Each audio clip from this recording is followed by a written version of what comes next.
था, ये अच्छी बात नहीं है इस तरह के शब्दों का प्रयोग। हाँ, और 5 दिन जवाब मांग रहा है कि आप दिल्ली हो, हमारा मामला उठाया कि नहीं उठाया, बेरोजगारी का मामला उठाया, किसान का उठा, जवान का। निश्चित रूप से हमारे पक्ष विपक्ष सबको कि आखिर सदन ऑर्डर के अंदर आया और आज इस महत्वपूर्ण विषय पे ऑपरेशन सिंदूर, जिसको ले 23 अप्रैल 2025 को जो पहलगांव में धर्मपूज की हत्या की, वो निंदनीय कृत्य था और कि बहुत गलत हुआ। हम आज भी सुरक्षित नहीं हैं। मोदी जी ने 11 साल जो हमें सुरक्षा की गारंटी के नाम पे वोट लिया और ये बात कही कि हमारी सरकार अगर एनडीए की आई, बोलो जिस तरह सभापति जी चुप कराइए इनको। पाकिस्तान कर रहा है और उसके आतंकवादियों द्वारा पहलगाम के अंदर ये दहशतगर्दी की गई। दुर्भाग्य से अब की बार भी 300 पार कराया एनडीए को। आखिर कब करोगे? आपका तो नारा ही ये था कि पाक अधिकृत कश्मीर पे कब्जा करेंगे जब हमारी सरकार आएगी। लगातार आपने 14, 19 और 24 के अंदर ये बात कही। हर हिंदुस्तानी के मन के अंदर एक ही बात, अंदर पहाड़ी पे चढ़ते हुए लड़ाई किसी ने लड़ी तो हिंदुस्तान की सेना ने लड़ी, वो जाट रेजिमेंट के हमारे जवानों ने लड़ी, तो सुबह तक आ जाएगा। और आपने नाम भी सिंदूर रखा। ऐसा लग रहा था कि भारत पाकिस्तान की मांग में सिंदूर भर रहा है, ऐसा ही लग रहा था जब सिंदूर नाम रखा। और सिंदूर का मतलब ही हो गया, अरे हंसो मत, सिंधु बातें, वाद विवाद, हंसी मजाक भी चली, आरोप प्रत्यारोप भी चले। लेकिन जिस तरह का आरोप, अब तो आप सभापति की चेयर पे बैठे हैं, आपके पूरे आरोप शायद इन्होंने सुने नहीं, मैंने सुन लिए थे, समझ लिए थे। मैं वापस बोलने दो अभी है कुछ। एक तो मेरी बात सुनो, 10:30 11 बजे मैं सही कह रहा हूँ। मैं तो हमेशा, आपको पता ही नहीं है आप कौन से सेना में जाते हो।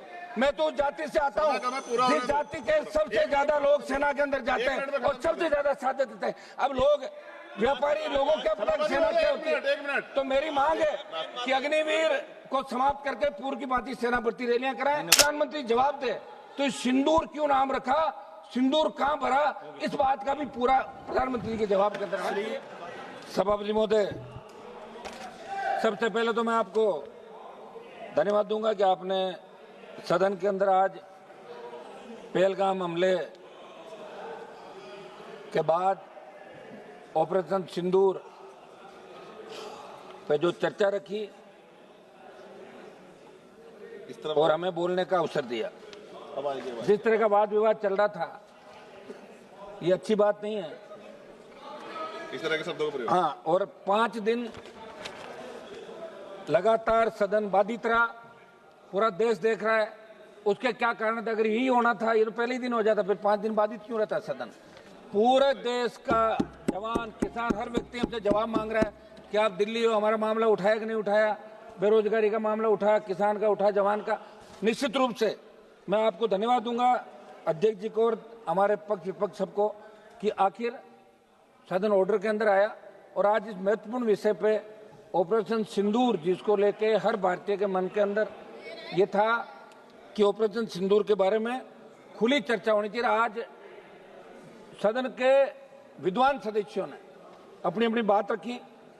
सभापति महोदय, निश्चित रूप से 26 लोगों की 22 अप्रैल 2025 को जो पहलगांव में धर्मपूज की हत्या की, वो निंदनीय कृत्य था। और उस पल जिसने भी टेलीविजन पे, सोशल मीडिया पे इस खबर को देखा, हर घर के अंदर रुदन था। बच्चे, महिलाएं, बूढ़े सब एक ही बात कह रहे थे कि बहुत गलत हुआ, हम आज भी सुरक्षित नहीं हैं। मोदी जी ने 11 साल जो हमें सुरक्षा की गारंटी के नाम पे वोट लिया और ये बात कही कि हमारी सरकार अगर एनडीए की आई तो हम शहादत नहीं होने देंगे, हिंदुस्तान सुरक्षित होगा। और 26 लोगों की, रुको यार, क्या कर रहे हो, रुको तो एक बार। बोलो जिस तरह सभापति जी चुप कराइए इनको।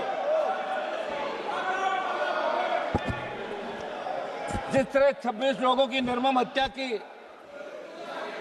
जिन महिलाओं के सामने, जिनकी नई नई शादी हुई, उनके पति की हत्या की, बच्चों की, महिलाओं की, और ये घृणित करते पाकिस्तान द्वारा जिन आतंकवादियों को पनाह दी जाती है, जिस आतंकवाद का पोषण पाकिस्तान कर रहा है, और उसके आतंकवादियों द्वारा पहलगाम के अंदर ये दहशतगर्दी की गई। दुर्भाग्य से हमारे सिस्टम के अंदर भी कोई चूक रही होगी सभापति महोदय कि अंतर्राष्ट्रीय सीमा पे पहलगाम नहीं है, लेकिन वहां तक ये आतंकी कैसे पहुंचे? क्या अपना खुफिया तंत्र इतना कमजोर हो गया? और वहां इतनी संख्या में अगर पहलगाम के अंदर पर्यटक आते हैं तो सुरक्षा के क्या इंतजाम आपके थे? आप 10, 15, 20 लोग लगा सकते हो। और हमला होने के बाद कितनी देर बाद लोग वहां पहुंचे, स्थानीय लोगों ने मदद करी, आपके मिलिट्री के लोग बहुत लेट पहुंचे। ये निश्चित रूप से बहुत बड़ा दुर्भाग्य था। पूरा देश उस दिन रोया था और मोदी जी को बार बार यही कह रहा था कि अब कब जगोगे, कब उठोगे?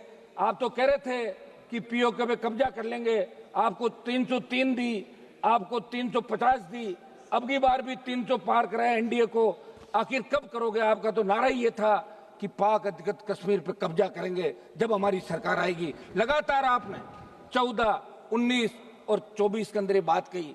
हर हिंदुस्तानी के मन के अंदर एक ही बात थी कि अब की बार पाकिस्तान का इलाज हो जाएगा।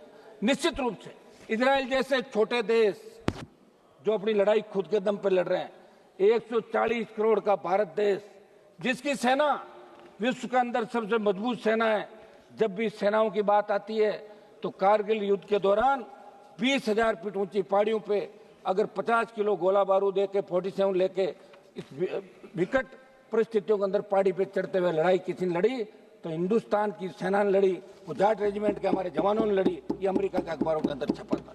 सभापति महोदय, बहुत बड़ा दुर्भाग्य है कि 22 अप्रैल को घटना घटित हुई और 8 मई की रात को ऑपरेशन सिंदूर की शुरुआत हुई। 2 दिन चला।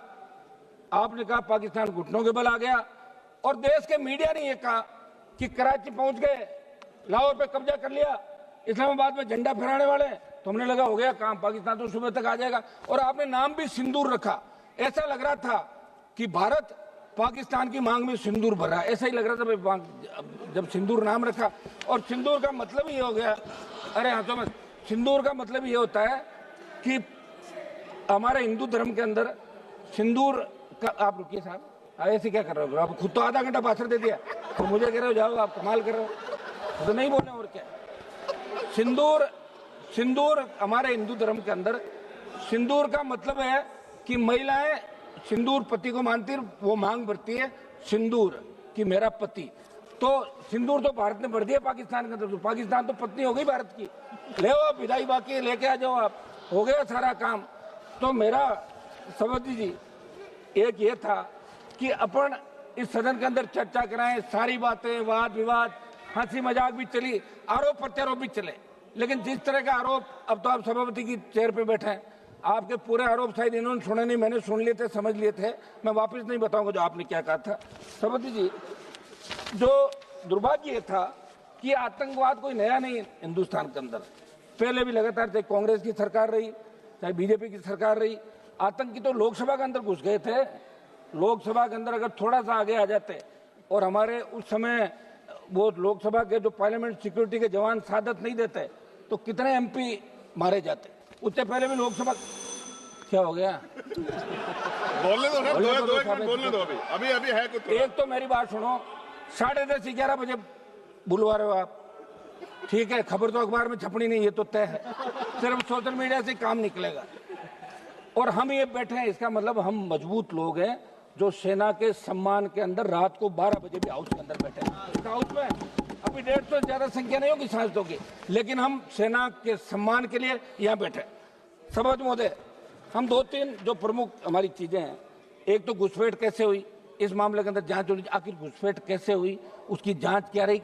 ऐसा नहीं हो गया यार सब कुछ ठीक है, भाषण दिया चलते, पर देश जानना चाहता है। और अभी सोशल मीडिया का जमाना, प्रत्येक व्यक्ति को अधिकार है। एक मेरी मांग रहेगी कि अग्निवीर जो योजना आप लाए, उसके बाद सेना का मनोबल गिर गया।